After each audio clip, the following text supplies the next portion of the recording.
All right, we are back and live. Welcome everyone to AI Data Mastery, where we explore how AI and data are reshaping B2B businesses in all facets. A quick thank you to our couple sponsors, Data Accelerator and Evolve with AI. We appreciate you helping keep the lights on and interviewing great guests. I'm your host, Jason Reno, and today I'm excited because today's guest works in a world where decisions are literally made under immense pressure, and data makes all the difference. And now AI is even making the difference as well. So today, Todd DeNoyer, serial entrepreneur, helping sports teams of all ages and programs use performance data and AI analytics to evaluate athletes more accurately and remove the guesswork from recruiting and development. So Todd has, I think, 4 or 5 different businesses all tied to that same type of demographic, the sports, and not just youth sports, but everything from youth sports all the way up through college and even professional sports. But he's really doing a lot of very cool things with the cameras, the data, the AI, the analyzation, the evaluations, recruiting programs. And I'll shut up and let him just start talking here. And welcome to the show, Todd. Thank you so much for being here. Thanks, Jason, for having me. It's a pleasure to talk to your audience about AI and what we're doing to enhance a player's experience so that they can get better, coaches can get better, and using stats, using cameras to implement that AI technology. Just a little background first. Yeah, I've been around sport. I've been around sports all my life, so I had an opportunity at a very small college to be able to play football and basketball. And after my college days were over, I started officiating. I then moved to Florida and was able to start coaching both football and basketball. Did some officiating down here in Florida as well, and started with softball. And then my kids started getting to that age where I became their coach for baseball, basketball, and football. And just because I've been around it all my life, I love technology. I wanted to continue to pursue ways to help people get better and coaches get better. The technology I started with was VHS with the cameras, moved to mini DV, and then it was nice to have a digital camera where everything could be saved on a SD card. But there was days, Saturdays, I'd chase around and hand VHS tapes to the opposing football coaches. You'd meet at a gas station somewhere, driving 50, 60 and miles. swap tapes. And then everything went online and made it really convenient. It was just a couple pushes of a button on your computer screen or on your computer keyboard, and then the games would exchange. And so AI is now moved towards cameras, where a camera will set up and take a panoramic view of the court, of the field, and you don't see the entire field when you're watching it at home, but you'll see where the action is happening. And so if you got this 180-degree panoramic view of everything and you just focus on where the action is, it follows that action. So nothing moves on the camera. Like a video camera would. It just through AI follows that, tracks that. And then where this is evolving. When you say tracks that, sorry to cut you off. When you say tracks that, it's tracking the ball, the player, where the ball's moving on the field, or where the action's happening, so to speak. Yep. It follows the officials. It follows the athletes on the field or on the court, and it also follows the ball. Wow. And then you set up the parameters so it's not following somebody on the sideline. You draw a box around the field. And as soon as you draw the box around the field, it follows everything inside that box. Gotcha. So you can use 2 cameras, 3 cameras, or 4 cameras. And so as you have those 4 cameras, where they meet, you've got to stitch that software so it looks like it's one big picture, even though it's using 3 or 4 lenses. And then there's the tracking software. Well, we're taking it beyond just video. We're using computer vision to do stats. And so for football, it'll recognize where you are on the field, what hash mark you're on, if it's the left, middle, or right. It will recognize the down, the distance, the formation, and it'll go through 14 columns of data using AI. So Typically, the average is a 24-hour turnaround time from stats. And that's a human being looking at those. Now That's how it it takes, typically works now, right? right. And now it takes 15 minutes to do those basic stats, the entire game. So what So you're we're, saying that AI will recognize if it's on the 52-yard line and then there was a pass to number 18 for 12 yards, they're going to give a quarterback a 12-yard pass and number 18 a 12-yard reception as part of the stats. And then it will move on to the next play. Number 32 ran the ball 3 yards and so on yep, and so forth. correct. So Yeah. does it recognize the players? It's scanning and recognizing the numbers on the jerseys, and that's how it's separating them? So there's a couple different ways to do it. If you have a camera in the end zone, then you can see the jerseys, because at a football game, those jerseys are not Well, facing. you're constantly side to side, right? Or you're more Right. from the side angle, you're not seeing the jerseys. So it can also recognize body sizes through like a heat map. So there's a couple different ways to do that. And just to be clear, this is not, because I know everybody, all everybody sees online is the highlight reels, the Instagram, the highlights, that type of stuff. This is not producing highlight reels. This is full footage, 180-degree view of the field for you to learn from coaches to learn from recruiting purposes. This is player development, not player highlights, is what I wanted to be clear about. Well, that's for post game. You can take that computer vision and then put it on the camera, and now you've got live stats. So you can also take if your camera is seeing the scoreboard, you can take that scoreboard and digitize it, put it whatever color, whatever font. So now you've got the time, you've got everything in the lower third of your screen, like you would watch on Sunday an NFL game or a college game on Saturday. And so can your cameras deliver real time? So when those coaches are on the sidelines with the players, they're looking at your footage that was just went from like the play 30 seconds ago to now on that TV being evaluated and trying to make improvements? 2016 sideline replay was allowed at the high school level. And so this was before the NFL had video. It was before college had video on the sidelines. And so high schools can have as many angles as they want. In some programs, they'll have a wide and tight from the 50-yard line, and then they'll put one in each end zone. And so they'll have iPads on the sideline plus iPads up in the press box. So those coaches that are on headsets can review the play right after it happened to see what went wrong or what they need to correct to run that play again. And so that's been going on since 2016. The NCAA approved it 2 years ago. So they just finished their second season of having sideline replay. And so what we're doing is our company, SportScope, is the only company with an AI end zone camera. So you don't need to have a camera operator in the end zone. End zone angles are shot from a tripod that's going to be up 20, 30, 40. I was going to say it's one of those elevated ones. Correct.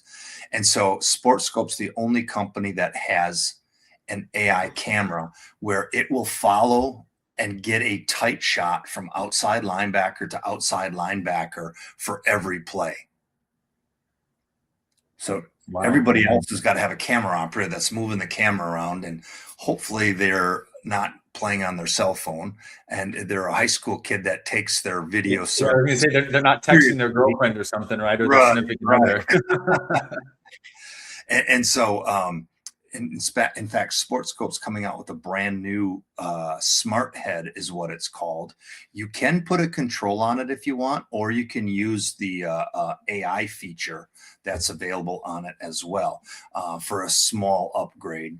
But it's worth it. So I've used SportScope for the last 4 years. I can go and shoot a 50-yard line angle manually, and then I use the end zone camera to shoot that with AI. And so I only need one person now to go and shoot 2 angles. Wow, that's cool. So where this is going, as I said, is that AI stats will get mounted and rested in the software of the AI camera.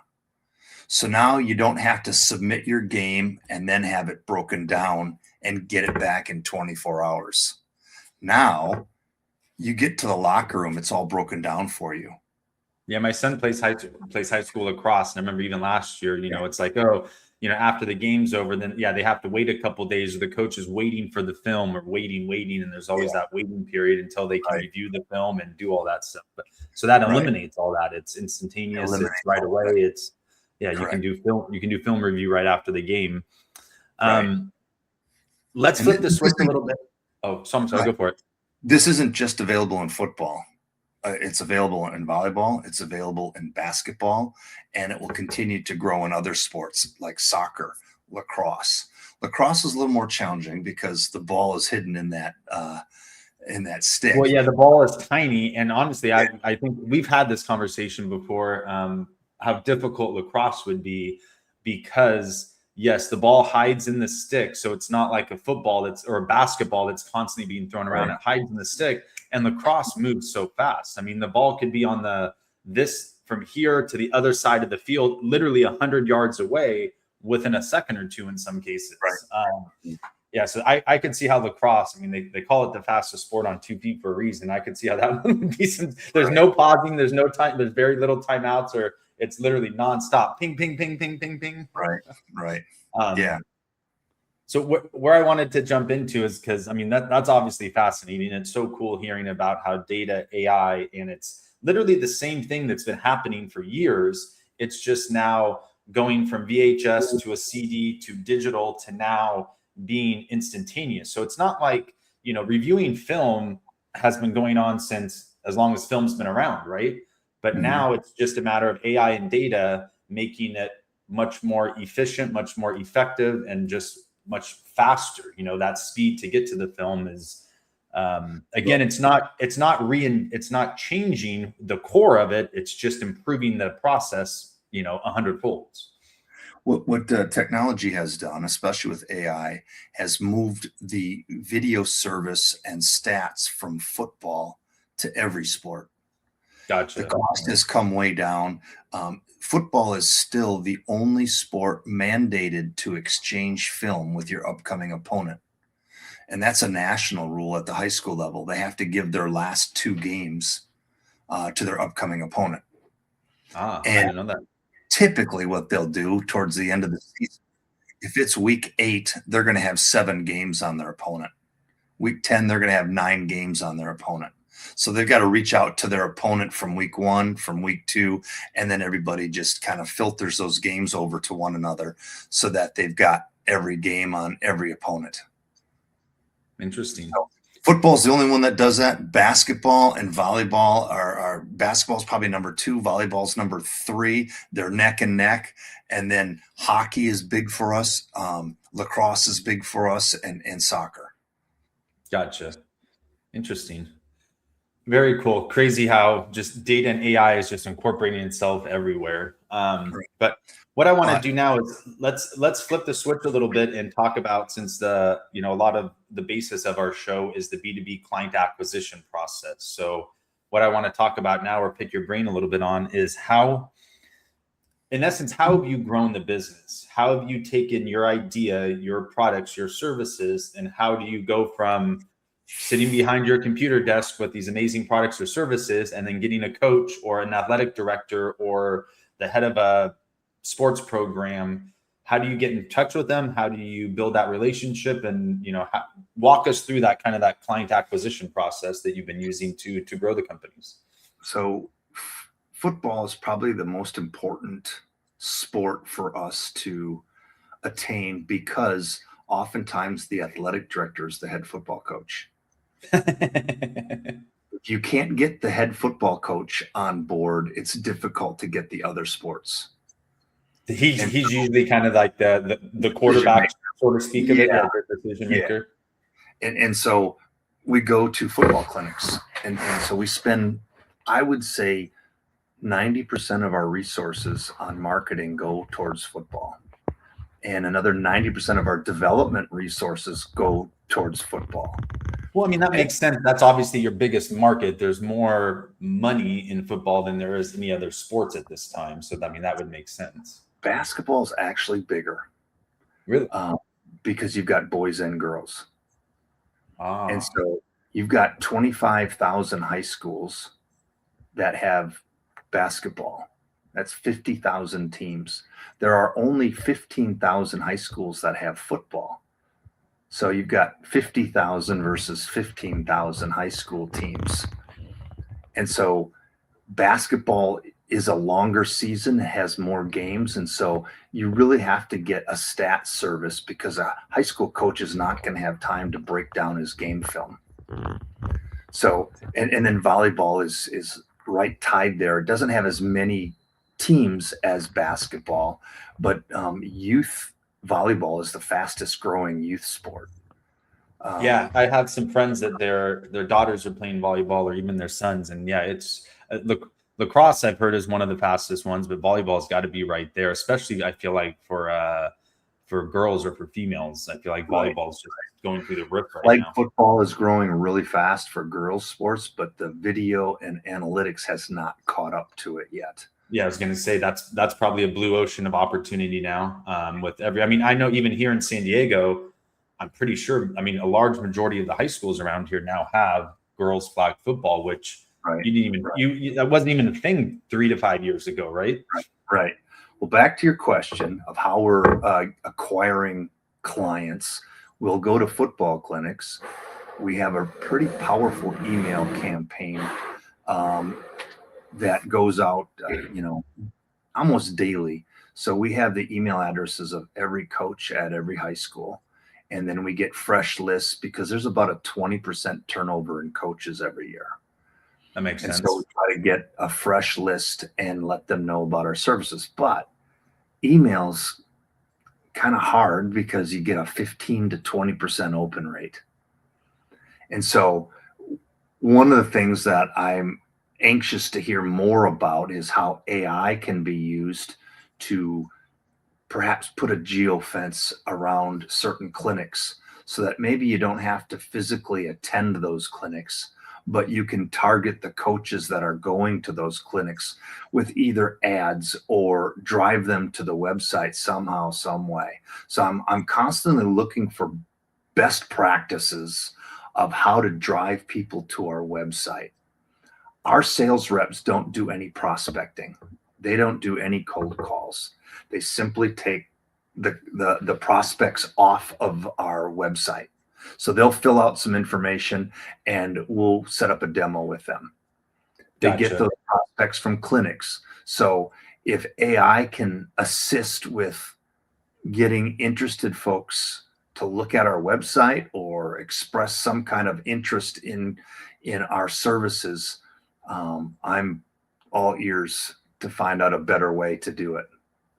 Yeah, because traditionally, I know you didn't even mention like social media ads or things like that, because that's got to be so difficult where, how do you find a busy coach that's probably teaching and now coaching, right? So these guys are 60, 70, 80 hours a week going crazy. And then to run a social media ad, you're hoping that couple days a week or 1 day a week that they're on social media, you're going to catch them at the right time. They're going to see your ad and then be like, yeah, I need new sideline cameras. Let's go. And it's just like, it's very unique where, I mean, that's what becomes difficult, or that's why that's even why I did the show, is because I constantly want to learn about new and different ways, how B2B businesses are growing, how they are acquiring clients. And, yeah, like you said, trade shows, conferences, in your case, coaches clinics that, we talked on the pre-show that these organizations might hold a coaches clinic where there might be hundreds, if not thousands of coaches showing up all at the same time in one location. And you're like, boom, those are my ideal clients. That's where I want to be. But it could cost you several $1,000s to get there, fly there. And then how does 1 or 2 sales reps actually engage with and talk to several thousand people? That's the challenge. Most coaches don't go to learn about the latest, greatest technology. Yeah, they don't want to be sold something, right? They don't go, it's kind of funny when they walk by your booth, they'll purposely not look at you so they don't have to engage in a conversation. Yeah, they're like this, kind of walking by like, no eye contact, no eye contact. Yeah, you looked at me, now you got to come over and listen to me. Yeah, exactly. So going to those, I got mixed feelings about going to those. There's a couple of them that we're still going to go to this year, but we're scaling way back on our clinics and looking at other ways we can spend that money to perhaps reach more people. And that's where AI is something that I'm exploring right now. Thus, we're on this call. Yeah, exactly. And I know we got another call booked, but yeah, we'll talk about the geofencing and all that type of fun stuff. But yeah, it's remarkable what can be done. There's no just like yourself, right? You're saying, hey, I have the email addresses for all these coaches. I can go to clinics, and you're making all this effort, but still you realize like probably 10% of my addressable market even knows I exist right now, right? Despite the efforts, you're getting a 15 to 20% open rate. You're hitting clinics, but you got 1,000 coaches. You maybe talk to 200 of them, right? So maybe 10 to 20% of that addressable market. And that's where the AI, the programmatic ads, things like that are now available in the marketplace can help expedite and increase. So now 50, 60, like that's what I tell potential clients, like what if 60 to 70% of your addressable market knew who the hell you were, like knew who your company was, knew what you do, versus 10% of your addressable market? Like just that additional exposure, what would that do for your business? Is it going to flood your business with phone calls coming in the first 24 hours? No. But most B2B cycles, it's a 3 to 6 month buy cycle, right? These coaches might be kind of happy with what they have, but they know something's a little bit better, but they're not going to spend thousands of dollars and flip a switch in 24 hours. You got to get in front of them. You got to stay in front of them. You got to build trust and credibility and build that relationship. And with the use of AI and properly structured ads, you can do that along with your sales team, having that human interaction. And then kind of like what we talked about on the pre-show is figuring out where that pendulum stops. How much client acquisition and opening doors can we put on AI and ads? Then where does that pendulum stop? And the human interaction has to come in. Can you allocate 25% of your client acquisition process to AI and automation? So then your sales team only has to deal with the best 75% of prospects coming in, or, can you take it to a 50-50 split? I personally think a 25-75 is where most B2B businesses are going to have to be at, especially with high ticket purchases, long-term contracts and things like that. But there's still a lot that can be done to get your foot in the door and then build trust and credibility throughout that buy cycle, utilizing AI and data and, other services. Yeah, it's cool. I like how you know the numbers too. Like as from an outsider looking in, it's like, oh yeah, football is your bread and butter. And you're like, I only have 15,000 potential football clients and I have 50,000 potential basketball clients. That's what, 3.2 times more potential clients, But from the outside looking in, I would never know that. So it's cool that you know the numbers and, you've obviously been doing this for a minute or two and, seen some success. So now what about some of these other businesses? I know you mentioned Sports Scope you have your shirt on there, Quick Cut. I think that's, you had mentioned trying to compete with Huddle, which is the big 800-pound gorilla in the space. Touch a little bit more on some of these other businesses you're working on. Well, we started with the video service. I've been videotaping youth and high school football for 25, 26 years. And when we finally went to an online platform, I actually mandated all my customers had to have a Huddle account. And they jacked the price up from $99 to $400 in 1 year. And when they did that, they kind of played hardball with me. And I'm like, okay, we have to have our own platform because I'm not going to keep, what if it goes up again 2 years from now? And it was such a big price increase in 1 year at the youth level. And at the time, I had 500 youth teams. Oh, wow. So there's no way my customers were going to pay that. And so we started building Quick Cut, the platform. And man, I look back at those first couple of years, it was awful. And gave it away to all of my customers for free. I said, because you're getting it for free, there's no complaining. Yeah. And it's then part of the process. Yeah, it kept getting better and better. I always introduce my developer as the Michael Jordan of programming. He's that good. He's fast. He's a sports guy, and he's just really good. He's built our entire platform from the ground up, built our mobile platform, dabbled with the cameras. And now we've got an AI engineer that started for us 4 months ago that I feel we've won the lottery on Indeed, finding a guy that was just, excellent at what he does. So we've got a really good team. The video service started it. The platform came next, and then SportScope's a sideline replay company, and they sell tripods. And we've now added a armor box where a TV will come up and they can watch it on the sidelines. So it's in a big box that it's a complete system. It's the cameras, it's the video, it's everything that you need. Right. Is it all done through Wi-Fi, or do cords have to be ran around the field? It's all done through Wi-Fi. Interesting. So, yeah, it's an in-house Wi-Fi, so it doesn't go out to the internet. And so it's a closed circuit. Nobody else can get access to that except for the iPads of the coaches. Very cool. Yeah. So we bought that 2 years ago. And then we are just launching our fourth company called Hall of Fame Scouting, where we got Warren Moon, Rod Woodson, and Dermontti Dawson as the core group, all three in the Hall of Fame. And they're going to be evaluating high school football games. So they're going to look at game footage and give a kid a rating based on their game footage. One of the things that bothers a lot of the NFL guys is this whole rating system in high school. Kid's a 5-star or 3-star or whatever. And the kids have no idea how they got that or what they need to do to get higher. If you're a sophomore and you're a 3-star, how do I become a 4-star? And so that's what they want to do, is they want to mentor these kids. They got 9 other Hall of Famers to join them. So there's a total of 12, and they have a whole team of NFL coaches and players that are going to look at high school film and give them a full length evaluation.